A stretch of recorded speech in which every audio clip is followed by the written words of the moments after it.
आदाब, इस्तकबाल है। मैं हूं आपके साथ अबू हुरैरा। आरएसएस सरबराह मोहन भागवत और जमीयत उलमा हिंद के सरबराह मौलाना अरशद मदनी की अचानक हुई मुलाकात इन दिनों चर्चा में है। इस मुलाकात में दोनों रहनुमाओं ने हिंदुओं और मुसलमानों के दरमियान इत्तिहाद को मुस्तहकम करने, मॉब लिंचिंग के वाकयात समेत कई मसाइल पर तबादला ख्याल किया। मौलाना अरशद मदनी ने कहा कि मुलाकात 1 घंटे से ज्यादा चली, जिसमें सियासी, समाजी और फलाही मसाइल पर तबादला ख्याल किया गया। यह मुलाकात इंतहाई खुशगवार और दोस्ताना माहौल में हुई। मौलाना अरशद मदनी ने कहा कि संघ और जमीयत मुल्क की सबसे बड़ी गैर सियासी तंजीमें हैं और वो मुल्क के मफाद में काम करना चाहती हैं। यही चीज इन्हें एक मेज पर लेकर आई। मौलाना मदनी ने बताया कि मुल्क के मौजूदा हालात और खासकर मुस्लिम मसाइल भी इस मुलाकात में जेर बहस आए। चूंकि संघ समाज के मुख्तलिफ तबकात के लोगों से तबादला ख्याल करता रहता है, इसी सिलसिले के तहत संघ सरबराह मोहन भागवत ने मौलाना अरशद मदनी से मुलाकात की। सवाल यह उठता है कि क्या मौलाना अरशद मदनी और मोहन भागवत की मुलाकात को रिश्तों के नए दौर का आगाज समझा जाए? क्या दोनों रहनुमा समाज में बढ़ रहे एक तरह से खला, इख्तिलाफात और हिंदू मुस्लिम इत्तिहाद पर क्या वाकई में अब ये पहल करेंगे और आगे इस पर काम करेंगे? आज प्राइम डिबेट में इसी को हम तफसील से समझेंगे। कुछ खास मेहमान भी मेरे साथ इस इशू पर जुड़ेंगे, लेकिन सबसे पहले यह रिपोर्ट देखिए।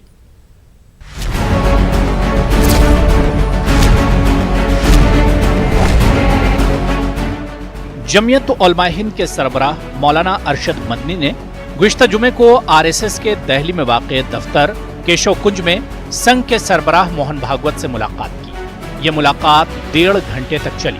ज़राए के मुताबिक दोनों सरबराहान ने मुल्क की सियासी सूरत हाल पर तबादला ख्याल किया और मुल्क की तरक्की के लिए मिलकर काम करने पर गुफ्तगू की। पहली मर्तबा है जब जमीयत के किसी सरबराह की संघ के सरबराह से मुलाकात हुई है। इस मुलाकात के सिलसिले में मौलाना अरशद मदनी ने बताया कि हम दोनों यानी जमीयत और आरएसएस एक अवामी प्लेटफॉर्म पर आकर भाईचारे का पैगाम फैला सकते हैं, लेकिन चूंकि अभी मेरे पास कोई प्रोग्राम नहीं है, इसलिए मैं इस पर ज्यादा कुछ नहीं कह सकता। हम देखते हैं कि आगे हालात क्या करवट लेते हैं। इस मीटिंग के ताल्लुक से संघ के जराए ने बताया कि संघ वक्फे से समाज के दूसरे तबकों के रहनुमाओं से मुलाकात करता रहता है और ये मुलाकात भी इसी का एक हिस्सा है। इस मुलाकात की अहमियत हिंदू मुस्लिम इत्तिहाद के ताल्लुक से ज्यादा अहम है। आरएसएस इस मुलाकात से बहुत मुतमईन है। जराए के मुताबिक मौलाना अरशद मदनी ने संघ से मुखालिफत की अपनी वजूहात गुफ्तगू के दौरान बताई। जराए के मुताबिक मोहन भागवत ने इस मौके पर हिंदुत्व के बारे में बताया और कहा कि कैसे हिंदू और मुसलमान हम आहंगी के साथ रह सकते हैं। मौलाना अरशद मदनी ने इस पर कहा कि अगर ये सूरत हाल है तो फिर नजरियाती इख्तिलाफात के बावजूद लोग मिलकर काम कर सकते हैं। वाज़ेह है कि इससे पहले मौलाना अरशद मदनी को कुछ माह पहले विज्ञान भवन में हुए आरएसएस के सहरोजा इजलास में भी मदऊ किया गया था, लेकिन उन्होंने मॉब लिंचिंग की वजह से इसमें शिरकत नहीं की थी। मौलाना अरशद मदनी ने इस मुलाकात को अच्छा बताते हुए कहा कि उन्होंने इस मुलाकात में 3 बड़े इशू उठाए। मौलाना अरशद मदनी ने जो 3 मुद्दे मुलाकात के दौरान उठाए हैं, इनमें मॉब लिंचिंग, फिरका वाराना मुनाफरत का बढ़ना और फिरका वाराना हम आहंगी की जरूरत। सवाल ये उठता है कि क्या मौलाना अरशद मदनी और मोहन भागवत की मुलाकात को रिश्तों के नए दौर का आगाज समझा जाए? Bureau report, news 18 Urdu.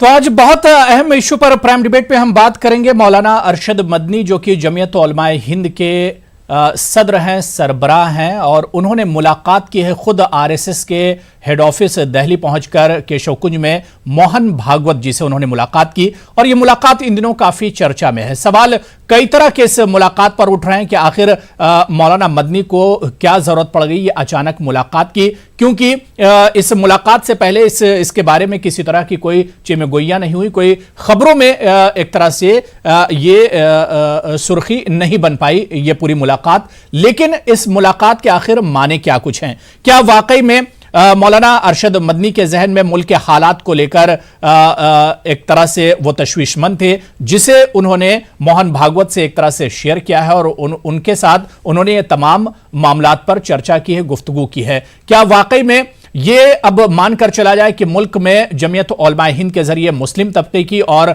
RSS की तरफ से, मोहन भागवत जी की तरफ से नए रिश्तों को लेकर एक नए दौर का आगाज होने जा रहा है? इन्हीं तमाम इश्यूज को आज हम प्राइम डिबेट में समझने की कोशिश करेंगे कि आखिर इस मुलाकात का हल क्या होगा, इस मुलाकात का आखिर हासिल क्या कुछ होगा। कुछ खास मेहमान भी मेरे साथ जुड़ रहे हैं, बहुत जल्दी अपने मेहमानों का आपसे तारुफ करा देता हूं। मेरे साथ यासिर जिलानी साहब, मुस्लिम राष्ट्रीय मंच के तर्जुमान है, स्पोक्सपर्सन है, वो मेरे साथ जुड़े हुए हैं। इनके अलावा राजीव पांडे साहब स्पोक्सपर्सन है बीजेपी के, वो भी मेरे साथ इस डिबेट में जुड़ गए हैं। कुछ देर में और कुछ खास मेहमान भी इस डिबेट में मेरे साथ आगे जुड़ेंगे। यासिर जिलानी साहब और राजीव पांडे जी, दोनों का बहुत इस्तकबाल, वेलकम न्यूज़ 18 उर्दू में। मैं सबसे पहले यासिर जिलानी आपसे ही शुरुआत करना चाहूंगा कि मौलाना अरशद मदनी साहब की मोहन भागवत जी से मुलाकात हुई, इस मुलाकात को कैसे देखा जाए, कैसे समझा जाए इस मुलाकात को?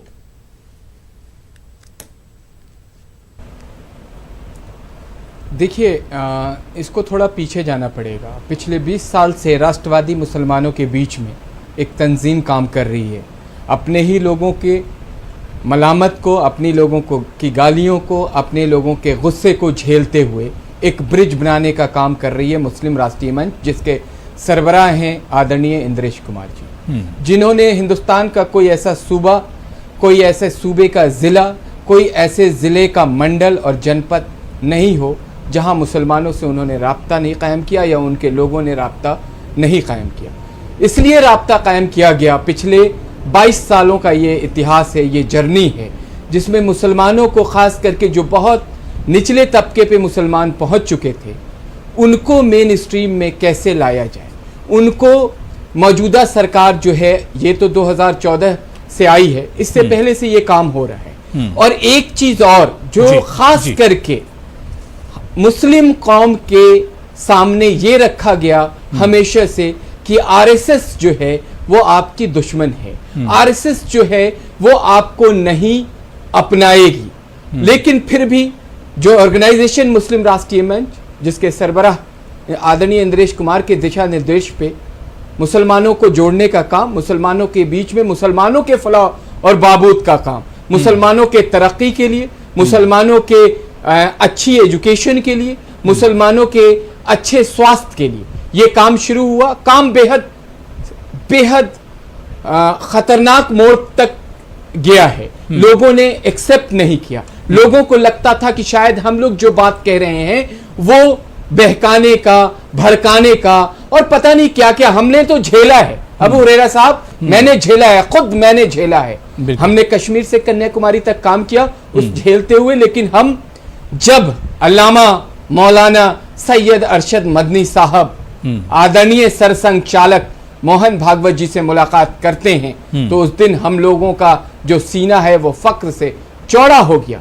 इसलिए चौड़ा हुआ क्योंकि हमें लगा कि हमने अपने काम में जो काम किया था, हमने अपने लोगों की जो गालियां सुनी थी, हमने अपने लोगों का जो गुस्सा देखा था, आज उस गुस्से को हम मोहब्बत में तब्दील करने में शायद पूरा कर रहे हैं, हम शायद उस पर खरे उतर रहे हैं। यकीन मानिए कि एक नए सिलसिले का आगाज है, एक नया रास्ता दिख रहा है। और दोनों तरफ से जो बात हुई है, अल्लामा की तरफ से और आदरणीय सरसंघ चालक की तरफ से, यकीन मानिए कि इत्तेहाद, इखलाक, भाईचारा को लेके बात हुई है। कैसे एक दूसरे पे यकीन बनाया जाए, माशरे में जो एक उन्माद फैला हुआ है उसको और बड़े पैमाने पे कैसे खत्म किया जाए, उस पे लेके अगर बात बनती है। बिल्कुल, यानी यासिर जिलानी, आप मानते हैं कि मुल्क के मौजूदा हालात बड़े नाजुक दौर से गुजर रहे हैं, जिसकी वजह से इन दो बड़े ऑर्गेनाइजेशन के जो एक तरह से सरबराहान या चीफ हैं, उन्हें एक तरह से मिलना पड़ा। मुल्क के हालात वाकई में बड़े नाजुक दौर से गुजर रहे हैं, इसे मानते हैं यासिर जिलानी साहब?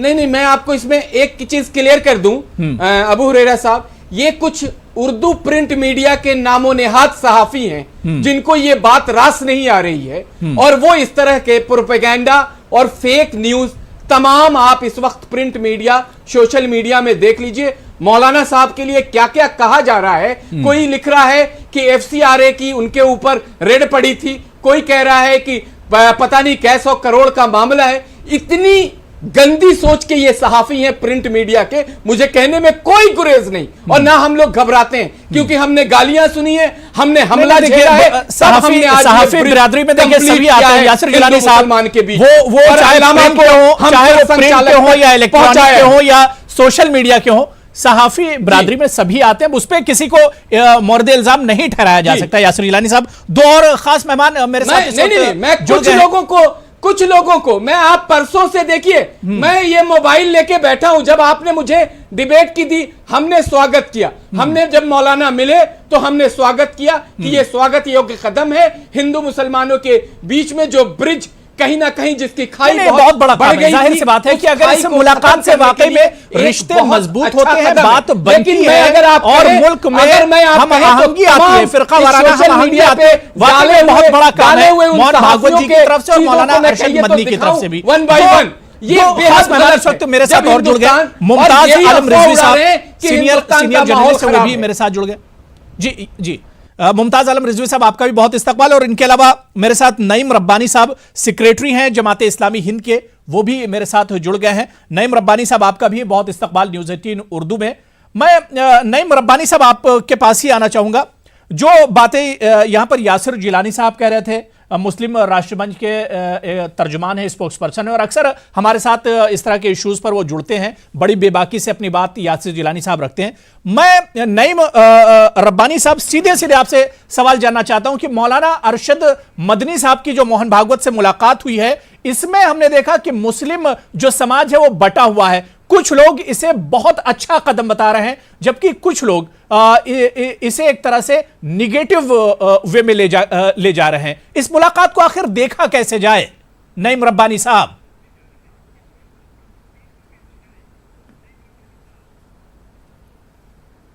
अबू हुरैरा साहब, अभी जिलानी साहब ने जो अपनी बात कही है, मुस्लिम राष्ट्रीय मंच, वो इस बात को कबूल कर रहे हैं कि देश के हालात अभी सही नहीं है, और मुस्लिम राष्ट्रीय मंच के बारे में जो उन्होंने बताया उससे मुझे कतई तौर से इत्तेफाक इसलिए नहीं है कि मैं इनके प्रोग्राम्स को बराबर देखता रहता हूं, और वहां सिर्फ घर वापसी की बात होती है, और कुर्बानी के वक्त में ये कहते हैं इंद्रेश साहब कि आपको क्या जरूरत है कुर्बानी करने की, आपको सांकेतिक रूप से एक बकरे का केक बना करके काट लेना चाहिए।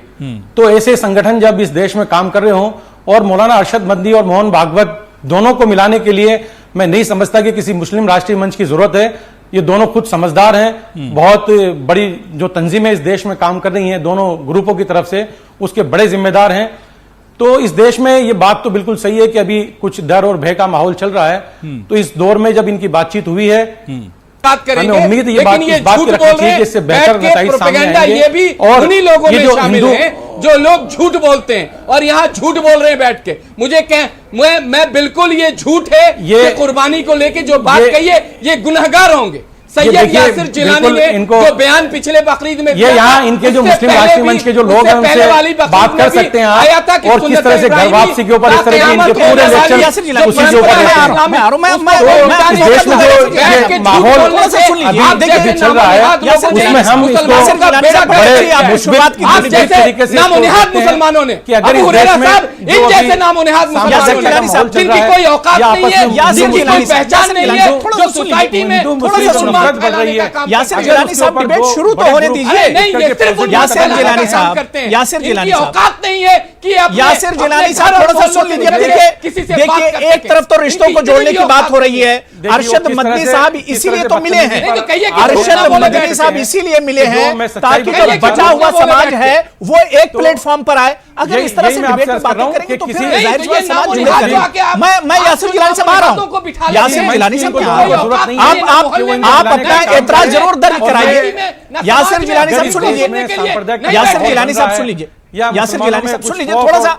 यासिर जिलानी साहब, मैं पूरा आपको मौका दे रहा हूं कि अपना एतराज आप जरूर दर्ज कराइए, अपनी बात रखिए, लेकिन मैं चाह रहा हूं कि बहुत अच्छा इशू है, एक अच्छे माहौल में इस इशू पर बात हो, और बड़े अच्छे पैनलिस्ट मेरे साथ सारे लोग जुड़े हैं। मैं चाहता हूं कि सारे लोग अच्छे से बात रखें। यासिर जिलानी साहब सुन लीजिए, अगर इस तरह से शोर शराबा होगा तो टाइम तो इसी में निकल जाएगा। देखिए 3 मिनट मेरे बर्बाद हो गए, 3 मिनट मेरे बर्बाद हो गए। यासिर जिलानी साहब सुन लीजिए, यासिर जिलानी साहब, यासिर जिलानी साहब सुन लीजिए, यासिर जिलानी साहब का कोई हक नहीं बनता। यासिर जिलानी साहब सुन लीजिए, मैं रिक्वेस्ट कर रहा हूं, मैं लगातार रिक्वेस्ट कर रहा हूं, लगातार आप मेरे साथ डिबेट में बैठते हैं। इतने थोड़ा सा मेरे बात समझ नहीं आ रही। मैं थोड़ा सा रिक्वेस्ट कर रहा हूं, थोड़ा सा खामोश रहिए। मैं फिर मौका अगर नहीं दूंगा तो आप सवाल उठाइए, मैं आपको मौका भी दे रहा हूं। मैं नईम साहब जल्दी से बात करिए। मैं चाह रहा हूं कि एक जोड़ने वाली जो बात है जिसके लिए अरशद मदनी साहब ने इतना बड़ा कदम उठाया, मोहन भागवत साहब ने इस मुलाकात को बहुत अच्छा बताया, तो मैं चाह रहा हूं कि एक जोड़ने वाली बात डिबेट में होनी चाहिए, मुसीबत पहलुओं पर बात होनी चाहिए। नहीं साहब, नहीं यासिर जिलानी साहब, मैं आ रहा हूं। यासिर जिलानी, मैं आ रहा हूं। मॉब लिंचिंग की बात हुई है जी, नईम साहब कंटिन्यू कीजिए। मॉब लिंचिंग की बात हुई है ट्रिपल तलाक के ऊपर। जी, अभी देश में मॉब लिंचिंग का आपने देखा कि 2-3 साल से कितना माहौल गर्म है। ट्रिपल तलाक की बात चल रही है और अभी फिर प्रधानमंत्री इसको कहते हैं कि 15 अगस्त के भाषण में कि जनसंख्या वृद्धि को रोकना सबसे बड़ी देशभक्ति है। कभी समान सिविल कोड की बात की जाती है। तो मेरा यह अर्ज करना है कि इस तरह के माहौल में अगर आरएसएस अपने कुछ इश्यूज से पीछे होती है और जिनसे मुसलमानों में दहशत का माहौल बनता है उनसे वो रुजू करने की कोशिश करती है, और मदनी साहब उनको कुछ पॉजिटिव बातें इस देश में प्यार, मोहब्बत, अमन और भाईचारे के लिए कुछ इस तरह की बातें बताने में कामयाब होते हैं और इस देश में इस तरह की फिजा कायम होती है, तो इस देश के, इस समाज और सबके लिए फायदे की बात है ये। इसमें किसी को तकलीफ होने की जरूरत नहीं है। लेकिन अच्छा होता है कि मदनी साहब इसमें दूसरे मुस्लिम तंजीमों के साथ में भी या all India Muslim personal board को साथ में लेकर के बातचीत करते तो उसका नतीजा और कुछ बेहतर आने की उम्मीद थी। बिल्कुल। इस बीच मेरे साथ सलमान निजामी साहब, कांग्रेस लीडर हैं, वो भी मेरे साथ जुड़ गए। सलमान निजामी साहब, आपका भी बहुत इस्तकबाल न्यूज़ 18 उर्दू में। मैं राजीव पांडे आपके पास आना चाहूंगा। जिस तरह से कहा जा रहा है और जो अरशद मदनी साहब ने बयान दिया, उन्होंने कहा कि मुल्क के हालात को लेकर ये एक बहुत अहम मीटिंग हुई है और जो बातें मोहन भागवत जी से हुई, सारी बातों से वो एक तरह से सहमत दिखे। उन्होंने कहा कि हम दोनों जब मिल बैठेंगे, दोनों एक प्लेटफॉर्म पर आएंगे तो मुल्क के हालात बेहतर होंगे।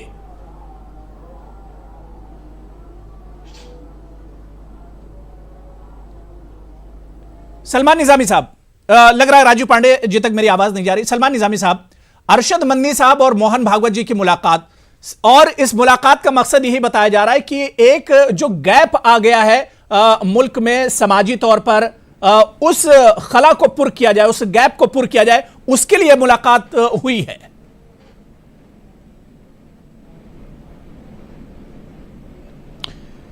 देखिए, इस पे तो मेरी ज़ाती राय ये होगी कि उनको क्लियर कट कहना चाहिए कि और सामने आने कर ये बयान देना चाहिए कि मुलाकात किस पर्पज़ से हुई, क्योंकि मुल्क में 2-3 मसले इस वक्त उभरे हैं। एक मसला कश्मीर है जो 370 का बहुत बड़ा एक मुद्दा बन चुका है, जहां 30 दिन हो गए जहां कर्फ्यू अभी भी नाफिज है। और दूसरी बात जो है, आसाम में एनआरसीज की बात हुई है, जो मुसलमानों को सप्रेस करने का एक प्रोपेगेंडा बनाया जा रहा है, ताकि जो इकोनॉमी हमारी डाउन है, इस वक्त 5% पे आ गई है, तो उसको छुपाने के लिए बीजेपी की तरफ से जो नए मुद्दे जो हैं, एक साजिश के तहत एक कौम को सप्रेस करने की कोशिश की जाती है ताकि मेन मुद्दे से जो ध्यान हटा। आज न्यूज में आया कि प्रधानमंत्री जी पहले किसी विदेश यात्रा पे थे, आज दूसरी यात्रा पे चले गए, लेकिन जो गरीब आवाम है वो पिस रही है। और मदनी साहब से ये उनको क्लियर कट कहना चाहिए कि ऐसी क्या मजबूरी आ गई, ऐसी क्या मजबूरी आ गई कि आपकी आइडियोलॉजिकल डिफरेंसेस थी, उन लोगों के साथ आज मुलाकातें हो रही है जिन लोगों का कोई भी इस देश की आजादी में योगदान नहीं रहा। और जो लोग आरएसएस जो है जिस तरीके से नफरत पिछले 5 सालों में फैला रही है, चाहे मॉब लिंचिंग का माहौल आया, कश्मीर का मसला आया, आसाम का मसला आया, तो उनको क्लियर कट सामने आना चाहिए कि क्या मजबूरियां ऐसी पड़ी और क्या एजेंडा था मीटिंग का, फिर ही हम उस पर कोई डिस्कस कर सकते हैं। बिल्कुल। राजू पांडे जी, आप तक मेरी आवाज नहीं जा रही थी, शायद आप मुझे सुन पा रहे होंगे। राजू पांडे जी, क्या वाकई में अरशद मदनी साहब ने बताया कि मुल्क का जो माहौल है इस वक्त, जो मौजूदा जो सिनेरियो है, उसको लेकर उन्होंने एक तरह से तशवीश जाहिर की है और इन्हीं इश्यूज को लेकर उन्होंने मोहन भागवत जी से मुलाकात की है, जिस पर वो भी सहमत है। उन्होंने कहा है कि बिल्कुल जब हम दोनों लोग मिलकर बैठेंगे और एक दूसरे के करीब आएंगे, एक दूसरे को जानने की कोशिश करेंगे, तो वाकई में मुल्क पटरी पर लौट कर आएगा।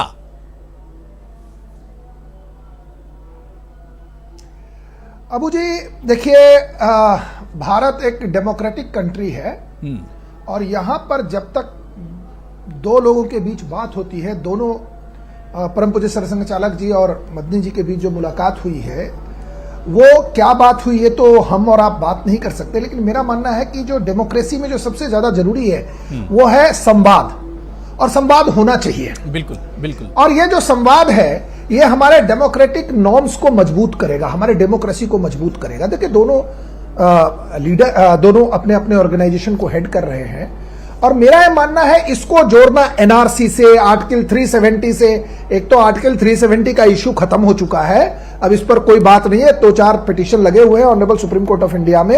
अब ये केवल सुप्रीम कोर्ट ऑफ इंडिया में तय होगा कि ये जो एक्शन हुआ है वो कॉन्स्टिट्यूशनल है या नहीं।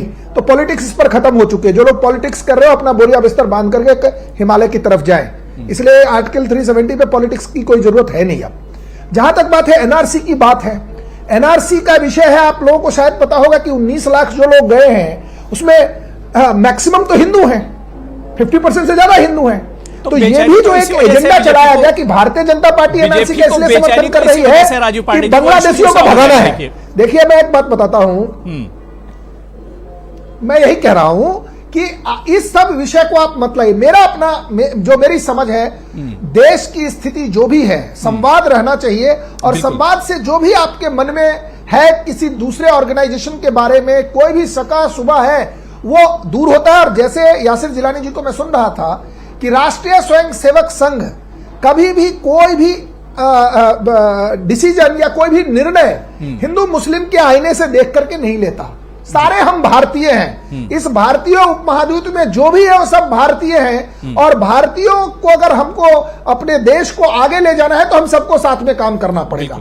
और जो लोग काम नहीं करना चाहते हैं, जो लोग सबवर्टिव एक्टिविटी में हैं, उसके खिलाफ जो लॉ के तहत जो कार्रवाई है वो ये सरकार कर रही है। पिछले 6 साल से आप देख रहे होंगे कि जो भी कार्रवाई हुई है उन्हीं लोगों के खिलाफ हुई है जो रूल ऑफ लॉ के खिलाफ काम कर रहे हैं। मेरा मानना है कि ऐसे जितनी भी जो इस प्रकार की बातचीत है ऑर्गेनाइजेशंस में हो, मुलाकातें हो, ये अच्छी बात है और इसका हम स्वागत करते हैं। ये बहुत स्वागत योग्य कदम है, जिससे कि दोनों बड़े नेता जो मिले हैं वो अपने अपने विषय रखे होंगे। भाई फाइनली अबू जी आप और हम भी मिलेंगे तो देश की समस्या पर बात करेंगे, जाहिर सी बात करेंगे कि नहीं करेंगे? अगर आप और हम एक कप चाय पे मिलते हैं तो देश की समस्या पर बात करेंगे। लेकिन कुछ लोग जो इसको चश्मे से देखते हैं, जो अभी एक आपके पैनलिस्ट ने कहा कि मुस्लिम राष्ट्रीय मंच में क्या होता है, वो कभी नहीं गए उस प्रोग्राम में। मैं कई प्रोग्राम से मुस्लिम राष्ट्रीय मंच के प्रोग्राम में गया हूं, वहां नेशनलिस्ट बातों के सिवाय कुछ नहीं होता।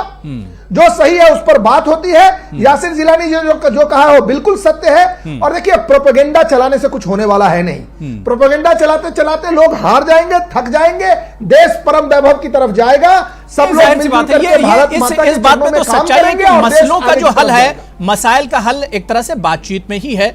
मैं मुमताज आलम रिजवी साहब आपके पास आना चाह रहा हूं। सारे पैनलिस्ट को आपने सुना, मैंने आपको हालांकि काफी इंतजार कराया, लेकिन अब मैं जिस नतीजे पर मुमताज आलम रिजवी साहब पहुंचा हूं, सवाल यहां पर यह बन रहा है कि मौलाना अरशद मदनी साहब की यह हालिया मुलाकात मोहन भागवत जी के साथ, ये क्या वाकई में एक जरूरत है या फिर मजबूरी? कैसे इसे देखा जाए?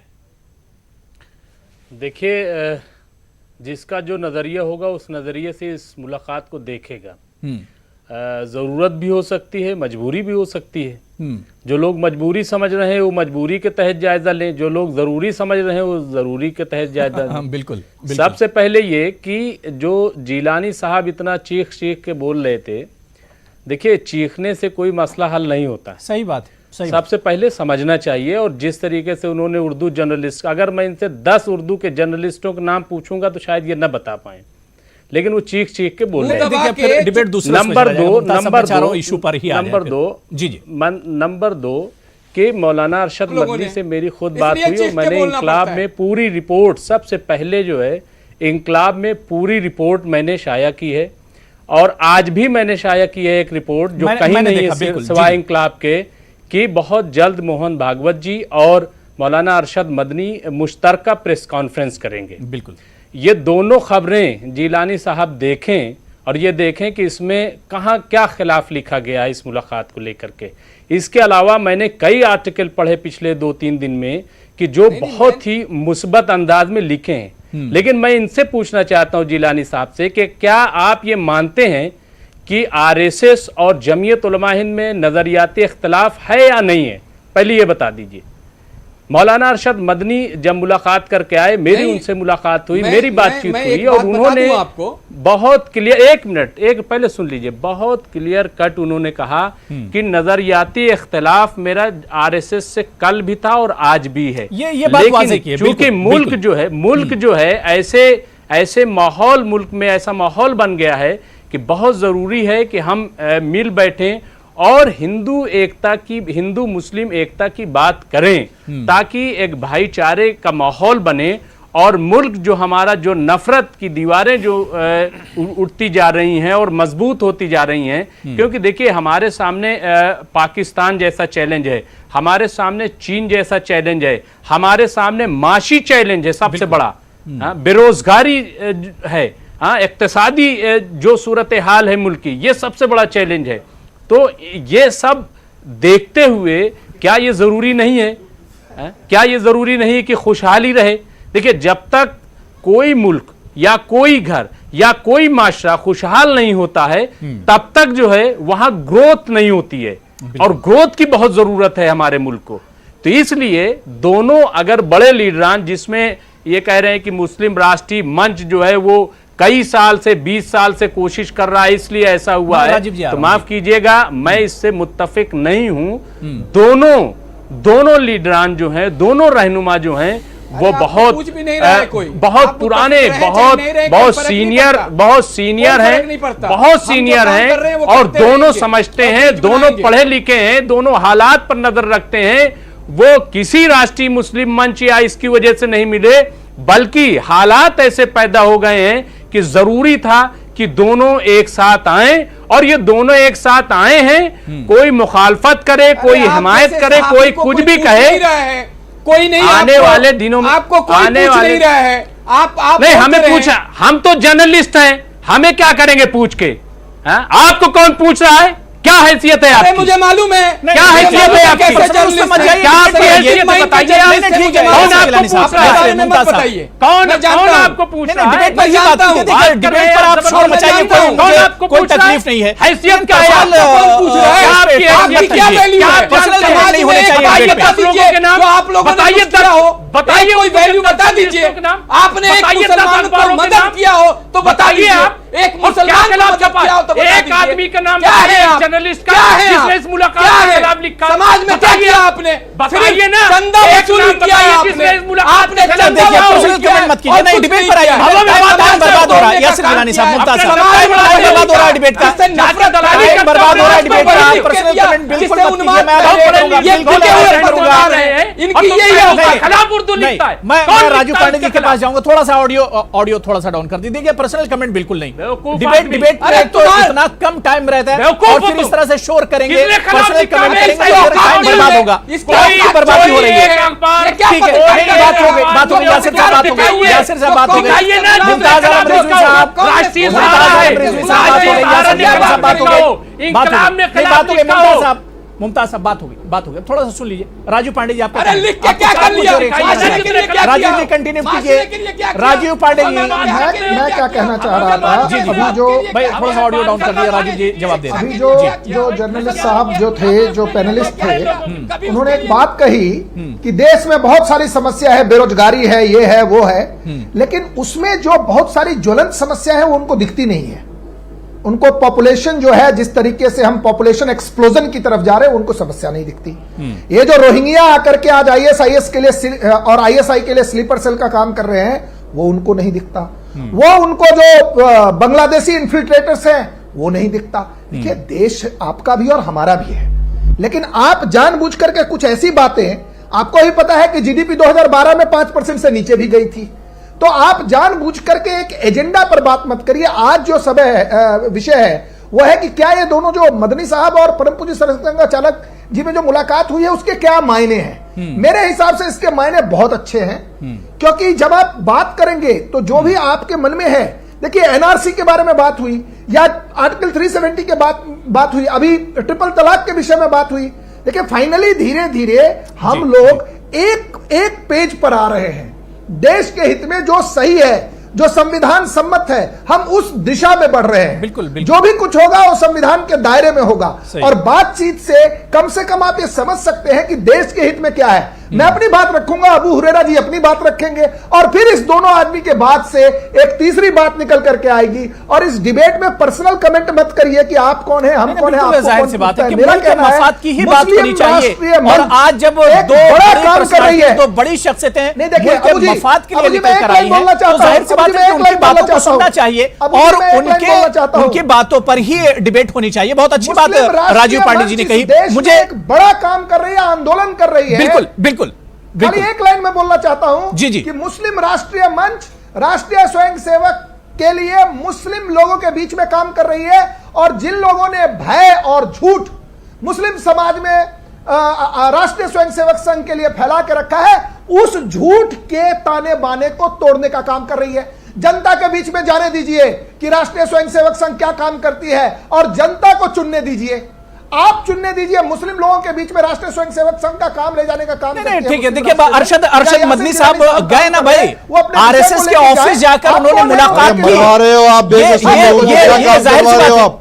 आपने जाहिर सी लोगों बात है का कि एक कत्लेआम नए दौर का करवाया, आगाज है एक तरफ से। ग्राउंड में लोगों का कत्लेआम करवाया। क्या काम किया आपने?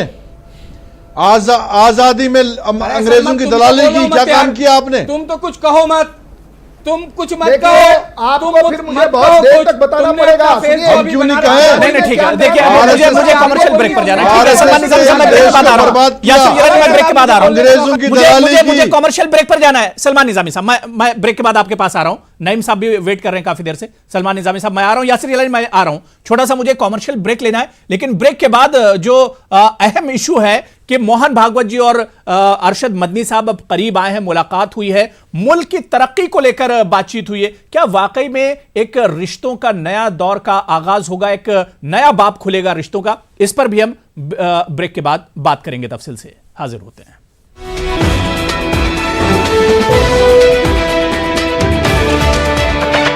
सरबराह मौलाना अरशद मदनी और दूसरी तरफ आरएसएस यानी संघ सरबराह मोहन भागवत जी के दरमियान जुमे के रोज मुलाकात हुई और यह मुलाकात काफ़ी चर्चा में है कि आखिर इस मुलाकात में बातचीत क्या हुई। लेकिन ज़राए के हवाले से जो खबर मिल रही है कि मुल्क के मफाद में बात हुई है। आखिर मुल्क में जो एक तरह की कशीदगी बढ़ रही है, जिस तरह के हालात बन रहे हैं, इन्हें पटरी पर कैसे लेकर आया जाए, हिंदू मुसलमान का जो आपसी प्यार है, जो इत्तिहाद है, उसे आखिर किस तरह से मजबूत किया जाए, इसी पर आज हम प्राइम डिबेट में बात कर रहे हैं। ब्रेक के बाद मेरे साथ एक और खास मेहमान मौलाना अब्दुल हमीद नोमानी साहब, जनरल सेक्रेटरी हैं मजलिस मशावरत के, वो भी इस डिबेट में जुड़ चुके हैं। मौलाना अब्दुल हमीद नोमानी साहब, आपका भी बहुत इस्तकबाल न्यूज़ 18 उर्दू में। मैं नईम रब्बानी साहब आपसे ये शुरुआत करना चाहूंगा कि जाहिर सी बात है कि मुल्क में साथ रहना है, साथ साथ चलना है, तो जाहिर सी बात है कि बातचीत के अलावा इससे अच्छा और कोई ऑप्शन नहीं हो सकता है जिसे अरशद मदनी साहब और मोहन भागवत जी ने चुना है।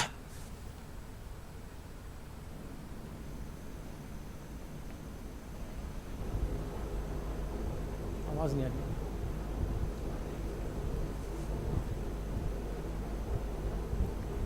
तो लग रहा है नईम रब्बानी साहब तक मेरी आवाज नहीं गई है। मैं मौलाना अब्दुल हमीद नोमानी साहब आपके पास आना चाहूंगा। अब्दुल हमीद नोमानी साहब, क्योंकि डिबेट में आप थोड़ा सा देर से मेरे साथ जुड़े हैं, लेकिन सवाल ये उठ रहा है कि मौलाना अरशद मदनी साहब और मोहन भागवत जी की मुलाकात को किस तरह से मजलिस मशावरत देखता है, और इसके अलावा एक अहम पहलू यह है कि इस मुल्क की तरक्की के लिए, इस मुल्क को आगे बढ़ाने के लिए, आपसी भाईचारे और इत्तिहाद को और मजबूत करने के लिए बातचीत का जो यह सिलसिला शुरू हुआ है, इसे कितना अहम मानते हैं नोमानी साहब? देखिए, बातचीत जो है जमहूरी निज़ाम का एक हिस्सा है, बिल्कुल, और इसको बहुत जो है अनहोनी नहीं समझना चाहिए। इमरजेंसी के दौर में 1977 में जमात इस्लामी और संघ जो है वो दोनों बहुत करीब आ गए थे, और 2004 में जो है खुद जो है मौलाना अरशद मदनी रहमतुल्लाह अलैह की हिदायत पे जमीयत उलमा ने जो है वो बातचीत की थी, जिसमें मैं भी शामिल था। उस वक्त जो है सुदर्शन जी जो है सरसंचालक थे, और उसमें मौलाना महमूद मदनी साहब, नियाज फारूकी साहब, और उधर से जो है विष्णु हरि डालमिया थे, सुदर्शन जी थे, राम माधव थे। तो ये सारे लोग जो थे वो अगर जो है इस तरह की बातचीत चलती तो उस वक्त ये था कि जो है दोनों के दरमियान जो है गलत फहमियां हैं हिंदू मुस्लिम में, तो वो गलत फहमियां दूर कैसे होंगी? आज भी जो है वो हालात जो है वो ज्यादा बदले हुए नहीं है। तो मौलाना मदनी ने जो संघ की तरफ से जो है वो ख्वाहिश थी और बहुत दिनों से तकरीबन 1.5 साल से यह सिलसिला चल रहा था कि मौलाना मदनी जो है संघ प्रमुख से जो है वो बातचीत करे जो है अहम मुद्दों पर, चूंकि मुल्क जो है वो जिस दिशा में और सिमत में जो है वो जा रहा है और लोग जो है कानून को हाथ में लेकर जो है वो इकदाम कर रहे हैं, और जो मॉब लिंचिंग का मामला है और बहुत सारे मामला थे। अगर जो है मुल्क में इत्तेहाद नहीं होगा और जो सांप्रदायिक सौहार्द और फिरका वाराना हम आहंगी नहीं होगी तो तरक्की और अमन की तरफ मुल्क जो है वो कैसे जाएगा और आलमी सतह पे मुल्क की जो है वो बेहतर छवि जो है वो कैसे बनेगी। क्योंकि संघ को भी जो है ये दिखाना है कि जो है हिंदुत्व और भारत जो है विश्व गुरु बनने की जो है दिशा में सिमत में बढ़ रहा है। तो अगर ये जो है हम एक दूसरे की आजादी को, धर्म को और जो है विचारों को जो है जमहूरी तरीके से नहीं लेते हैं और इसको नहीं मानते हैं तो ये जो है देश की और संघ की और जो यहाँ रहने वाले लोग हैं उनकी जो है वो बेहतर छवि नहीं बनेगी। वहदत में कसरत और कसरत में वहदत जो हिंदुस्तान की एक पहचान रही है, तो वो ये मौलाना मदनी ने जो कदम उठाया है वो मुस्बत भी है, तारीखी भी है। और आने वाले दिनों में अगर ये जो है सही बुनियादों पर बातचीत जो है वो चलती रहे जिसके बेहतर नताइज, बिल्कुल जाहिर सी बात है कि बेहतर नतीजे हमें देखने को मिलेंगे। यासिर जिलानी कुछ रिएक्शन देना चाह रहे हैं। मैं नईम साहब आ रहा हूं। यासिर जिलानी साहब, देखिए, एक तो सबसे पहले मैं एक बात को वाज़ह कर दूं कि एक बात आई थी अभी बकरीद को लेके मैं पहले भी बोल चुका हूं और अब भी, क्योंकि मैसेज मेरे मोबाइल पे बार बार आ रहा है तो मैं क्लियर कर दूं कि सुन्नत इब्राहिमी ता क़यामत तक होने वाली इस्लामिक परंपरा है, उसको कोई भी इधर उधर तरमीम नहीं कर सकता है। जो मुसलमान है, जो मुसलमान नहीं मानता है अपने आप को, वो कुछ भी कर ले, कोई बात नहीं। ठीक, अगर इस तरह ठीक है, ये क्लियर हो गया। बिल्कुल बिल्कुल जाहिर सी बात है कि जमहूरी मुल्क है और यहाँ पर सब आपस में मिलजुल कर रहते हैं। बात क्लियर हो गई यासिर जिलानी साहब। ठीक है, मैं नईम साहब आपके पास आना चाहूंगा। नईम रब्बानी साहब कि आगे देखिए जो नुमानी साहब ने जो बात कही है, जी ठीक है, यासिर जिलानी कंटिन्यू कीजिए। यासिर जिलानी, ठीक है, मैं नुमानी साहब की बात को आगे बढ़ा दूं। ठीक है, कंटिन्यू। मैं देखिए, नुमानी साहब ने जो बात कही है, हमने जो पहला अपना वक्तव्य शुरू किया था डिबेट में, मुझे मालूम था कि कुछ लोगों के पेट में दर्द हो रहा है। पिछले 4-5 दिन से हमारी सोसाइटी के कुछ ऐसे लोग हैं जिसमें अल्लामा का मिलना और सर संचालक का मिलना उन्हें बर्दाश्त नहीं हो रहा। उन्हें तो अपनी सब कुछ सिस्टम चलाना होता है, वो सिस्टम पे पानी फिर गया है उन लोगों के। उन्हें लगता है कि अरे एक जो हमने ब्रिज को 2 टुकड़े में बांट रखा था, ये दोनों लोग कैसे मिल गए। राजीव पांडे जी, आप समझ सकते हैं इनका दर्द, इसलिए इन्हें दर्द हो रहा है कि इन्हें लगता है कि जो हमारी राजनीति एक ही जगह टिकी हुई है, धर्म के ऊपर। क्योंकि अगर ये देखिए यासिर जिलानी, आप भी बहुत अच्छे से जानते हैं कि ऐसे लोग बहुत कम तादाद में हैं और ऐसे लोगों का खात्मा करने के लिए ही मौलाना अरशद मदनी ने मोहन भागवत से मुलाकात की है ताकि ऐसे लोगों के मंसूबे नाकाम हो सके।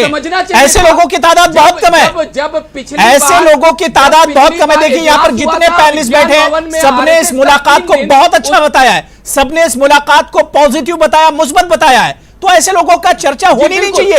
यासिर जिलानी, ऐसे लोगों की चर्चा मत कीजिए, बात मत बढ़ाइए। मैं कह रहा हूं कि ऐसे लोग जो मुट्ठी भर हैं, थोड़ी सी जिनकी तादाद है, जब मोहन भागवत जी और अरशद मंदी जैसे लोग एक प्लेटफॉर्म पर आ जाएंगे तो ये लोग ऐसे ही खत्म हो जाएंगे, इनकी दुकानें बंद हो जाएंगी, इनकी दुकानें बंद हो जाएंगी। मैं नईम रब्बानी साहब आपके पास आना चाह रहा हूं। नईम रब्बानी साहब, क्योंकि एक जमहूरी मुल्क है और यहां पर जाहिर सी बात है कि एक जरूरत भी है कि हम एक दूसरे से मिलकर रहें, बातचीत का सिलसिला चलता रहे। नईम रब्बानी साहब, और इसकी शुरुआत एक तरह से अरशद मदनी साहब ने कर दी है, मोहन भागवत जी ने उसकी शुरुआत कर दी है, इसका खैर मकदम किया जाना चाहिए।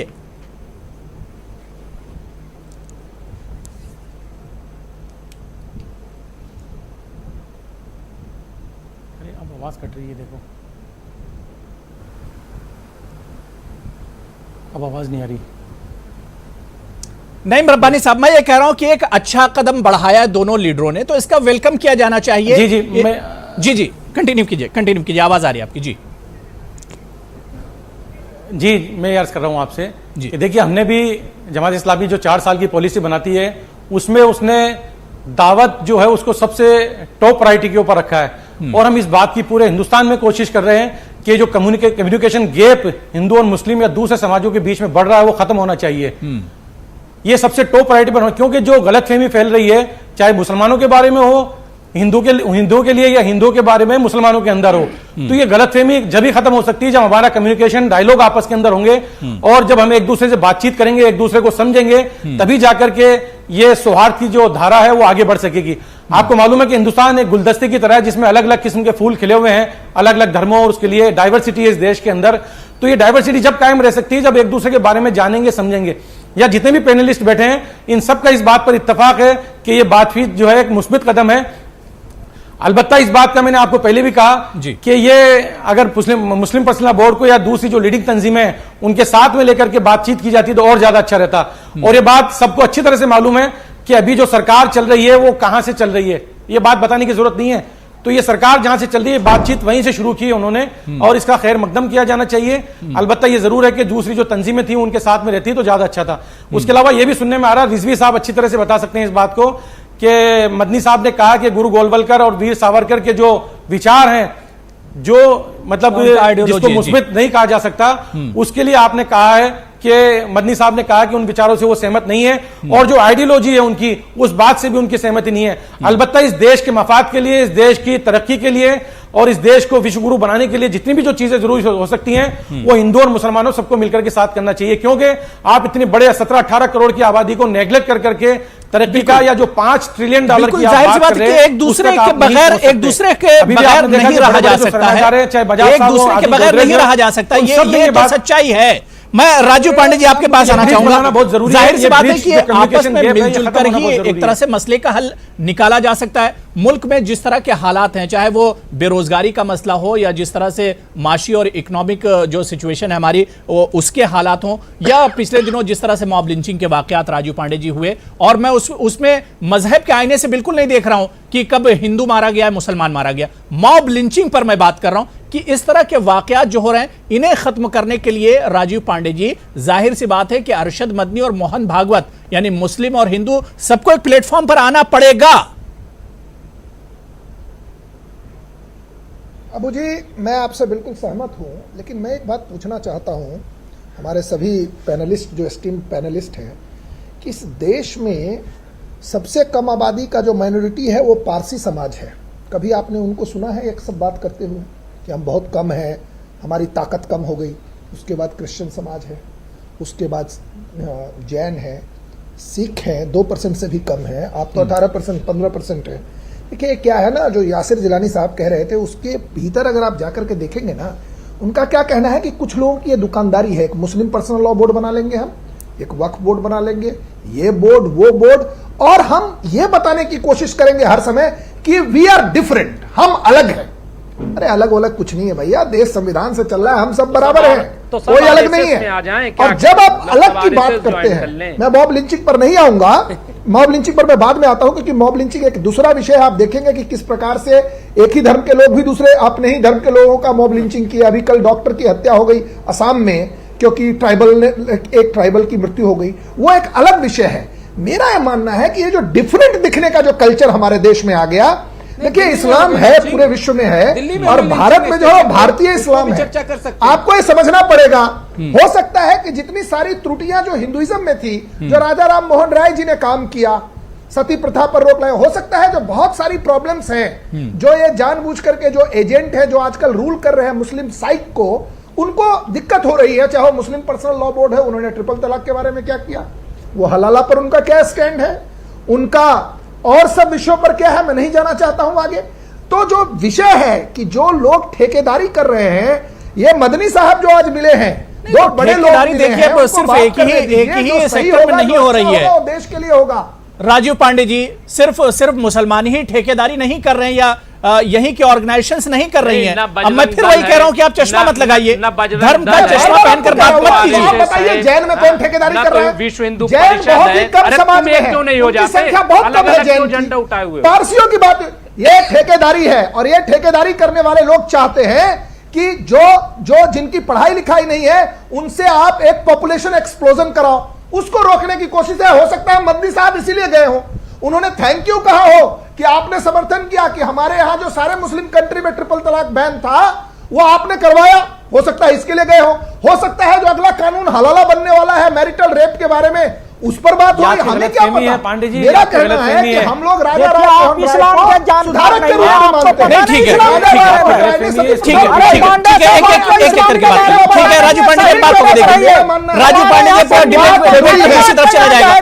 पति पत्नी बने जो है वो दैहिक संबंध बनाते हैं। ठीक है, ठीक है, नुमानी साहब मैं आ रहा हूं, हलाला नुमानी साहब मैं आ रहा हूं, मालूम ही नहीं हलाला आपको जो है वो नुमानी साहब मैं आ रहा होना हूं, चाहिए। नुमानी साहब मैं आ रहा हूं, नुमानी साहब मैं आ रहा हूं। राजू पांडे जी बात हो गई, मैं सलमान निजामी साहब बहुत देर से वेट कर रहे हैं। लोगों सलमान का निजामी जब साहब, मुद्दे पे बहस करने के लिए जो है मैटर नहीं होता तो इधर उधर चले जाते ठीक हैं। है, ठीक है, अभी ठीक तो है, है नुमानी लोग साहब मैंने भेज देखिए दो, खामोश हो गए, राजू और पांडे जी मुलाकात खामोश हो भी उसमें गए। बात सुन कीजिए लीजिए, आप नुमानी जो साहब है। अब सुन लीजिए, हाँ, चलेगा, नुमानी साहब ये सुन होगा, वो लीजिए, होगा। अरे मैटर तो मैंने बता सुन लीजिए, देखिए एक करके बात कीजिए। मैं सलमान निजामी साहब बहुत देर से वेट कर रहे हैं। सलमान निजामी साहब, क्या वाकई में मौलाना अरशद मदनी साहब ने यह महसूस किया कि मुल्क इस वक्त नाजुक मरहले पर है और वाकई में अगर हिंदुस्तान को वाकई में तरक्की करनी है, उसका अगर डेवलपमेंट वाकई में होना है तो हिंदू मुसलमान और एक मजबूती होनी चाहिए, एक भाईचारा आपस में होना चाहिए, कि इत्तिहाद होना चाहिए, और यह वक्त की जरूरत है। इसे अरशद मदनी साहब ने समझा और इसी वजह से उन्होंने ये मुलाकात की।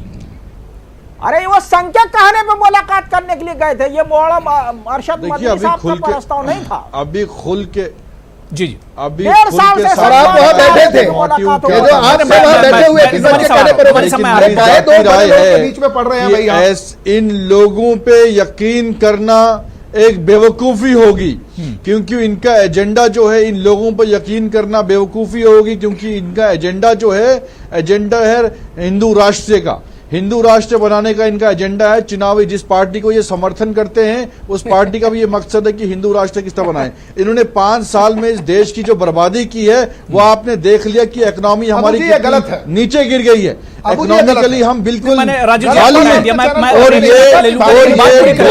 बात टेलीविजन पे बैठ के मीडिया का इस्तेमाल करके मैंने किसी के बीच में नहीं बोला, मैंने सबको बराबर टाइम दिया। राजू पांडे जी ने अपनी बात रख ली, यासिर जिलानी आपने बात रख ली। बुरे दौर में मैं आ रहा हूं, उसका जवाब दीजिए, उसका जवाब दीजिए, रिएक्शन दीजिए, लेकिन बोलने दीजिए एक शख्स को। हमारी एक पैनलिस्ट बोलना चाह रहा है, बोलने इकोनॉमी दीजिए। जो है इस वक्त 5% है। हम इस वक्त पाकिस्तान से भी अरे भाई, इकोनॉमिकली उससे पीछे बहस नहीं हो हैं, रही हम है। बांग्लादेश से हिंदू भी राष्ट्र इकोनॉमिकली एक पीछे विचार हुए है, हैं। इस्लामी और हुकूमत हमें इस एक वक्त विचार है, इन जमात लोगों से इस्लामी क्या बात वालों का करनी भी है? है, हुकूमत जिन है लोगों भैया, ने और हम ये काला बेकसूर कतल लोगों एक का विचार कत्ल है। किया, ये कातिल, इन लोगों ने हमारे गांधी को मारा, इन लोगों ने गांधी का कत्ल किया। नहीं, ठीक है, और अब इनसे आप बात देखिए, करेंगे, सलमान निजामी साहब इनके बाहर साथ जा रहे हैं, करेंगे। अब ज्यादा हो रहा है। मदनी साहब को ठीक है, होश मुमताज आना मुमताज चाहिए आलम रिजवी कि साहब, ऐसे लोगों के नहीं, साथ ठीक है, बात ठीक है, करना। अब सलमान निजामी साहब, ठीक है, बात कश्मीर में बात इन्होंने क्या कर रहे हैं? मुमताज आलम आज? रिजवी साहब, कश्मीर मुमताज में आलम क्या रिजवी कर साहब, रहे हैं? क्या आसाम वाकई में क्या में कर इस रहे हैं? मुलाकात के इन बाद लोगों पे अब भरोसा एक करना जायज है? नई स्क्रिप्ट अब भाई, सामने वो आएगी? क्या गोडसे वाकई का में संघ से ये कोई मुलाकात अब ताल्लुक नहीं पटरी है। पर चलेगी और ये गोडसे मुलाकात का होनी संघ से चाहिए? ताल्लुक नहीं था। इस वो तरह हिंदू का एक महासभा सिलसिला में थे चलना वो। चाहिए मुल्क इस की वक्त गांधी फलाह जी के की लिए, हत्या की यहाँ थी, के लोगों गोडसे के का लिए, संघ से यहाँ ताल्लुक की नहीं था। बेहतरी के वालों लिए। के पास आप जाएंगे, मुमताज आलम रिजवी साहब, आपको होश देखिए, आना एक एक करके चाहिए बात कीजिए। कि वो देश के डिबेट इस तरह से नहीं होगा, इस तरह से डिबेट साहब, एक एक आप करके जा रहे बात हैं। कीजिए। दरअसल मुमताज आलम वही रिजवी इस- साहब, मुल्क की बेहतरी के लिए इस तरह की मुलाकातें होनी चाहिए, ये सिलसिला चलना चाहिए। हूँ कि देखिए, जमीयत उलमा हिंद को मैं पिछले 12-13 साल से कवर कर रहा हूँ और तमाम उसके इजलासों में और उनके जो तजावीज़ हैं जो मंजूर होती हैं उनको भी पढ़ता रहा हूँ। हमेशा कौमी यकजहती की बात की है और हमेशा हिंदू मुस्लिम एकता की बात की है। आप देख रहे होंगे और उनके मैनिफेस्टो आप उठा लीजिए, उनकी वेबसाइट है, उसको आप पढ़ लीजिए। और यही मौलाना अरशद मदनी ने कहा, और वो जब लौट के आए, ये ज़राए से नहीं, अबू हुरैरा साहब, वो जब लौट के आए तो मुझसे कई घंटे बात हुई और बात होने के बाद मैंने इनकलाब में उनका पूरा बयान जो है वो उसी दिन शाया किया है। नहीं, मैंने पढ़ा, वो आपका पूरा आर्टिकल मैंने पढ़ा मुमताज साहब जी। तो उसमें जो कहा उन्होंने मोहन भागवत जी से कि देखिए, हम हमेशा जमीयत उलमा हिंद के प्लेटफॉर्म से ये कहते आए हैं कि हिंदू मुस्लिम एकता हो। कौमी यकजहती का नारा सबसे ज़्यादा किसने दिया है? इन्हीं तंजीमों ने, इन्हीं जमातों ने सबसे ज़्यादा कौमी यकजहती का नारा दिया कि जब 47 में मुल्क हमारा तकसीम हो। मैं उसमें तफसील में नहीं जाना चाहता। तो मौलाना अरशद मदनी साहब का ये कहना था कि हुजूर, आप भी अब अपने प्लेटफॉर्म से ये पैगाम दीजिए कि हिंदू मुस्लिम, क्योंकि देखिए एक तरफा जो है वो एक हाथ से कब तक ताली बजाई जाएगी? जब तक दूसरा हाथ नहीं लगेगा अच्छी ताली नहीं बज सकती, बल्कि बज ही नहीं सकती और नहीं बज रही थी। तो अगर मोहन भागवत जी अब जी, कोई जी। बड़ी कॉन्फ्रेंस करते हैं, जैसा कि आज मैंने अपने इंकलाब में लिखा है, और दोनों ज्वाइंट प्रेस कॉन्फ्रेंस करते हैं, जिसके इम्कान हैं और होनी चाहिए, मैं समझता हूं। मैं यही तो बात कह रहा था जिलानी साहब से कि कह रहे हैं सब खिलाफ लिख रहे हैं। मैं ये कह रहा हूं खिलाफ लिख ही नहीं रहे, ये पहला ऐसा मौका है कि लोग इस्तकबाल कर मैंने रहे तो हैं। आपने जो लिखा उसको मैंने तर्जुमा किया, मैंने हिंदी में तर्जुमा किया, मैंने उसका इस्तकबाल किया, मैंने उसको तमाम मीडिया में भेजा, मैंने किया। बात पूरी हो जाने आपने दीजिए लिखा जरा था, से। अरे मैंने रुक हिंदी में रुक तर्जुमा जाइए। किया था। अरे रुक जाइए मेरे आप भाई। किसी भी अरे- जर्नलिस्ट से पूछ लीजिए। अरे रुक ठीक है, जाइए ठीक है, जरा से, ठीक मैं है, जानता हूं आपको, रुक जाइए जरा से। मैं ये कह रहा हूं कि आज फिर मैंने लिखा और ये इम्कान है कि बहुत जल्द और नहीं जानते, जमीयत उलमा हिंद इसीलिए का आप बोल इजलास देते हैं। आम होने जा रहा है। एक मिनट, जानते तो इतना जमीयत नहीं उलमा हिंद बोलते। का 7 साला जमीयत उलमा हिंद का 7 साला इजलास होने जा रहा है। अक्टूबर नवंबर में इजलास होगा। अबू जी, मैं एक लाइन दुनिया बोलना भर चाहता के हूं। रहनुमा जी, जी, उसमें मैं आ रहा हूं, राजू शामिल पांडे आ होंगे रहा हूं और उसमें मोहन भागवत जी को भी दावत दी जाएगी, जो मेरे पास इत्तलाएं हैं।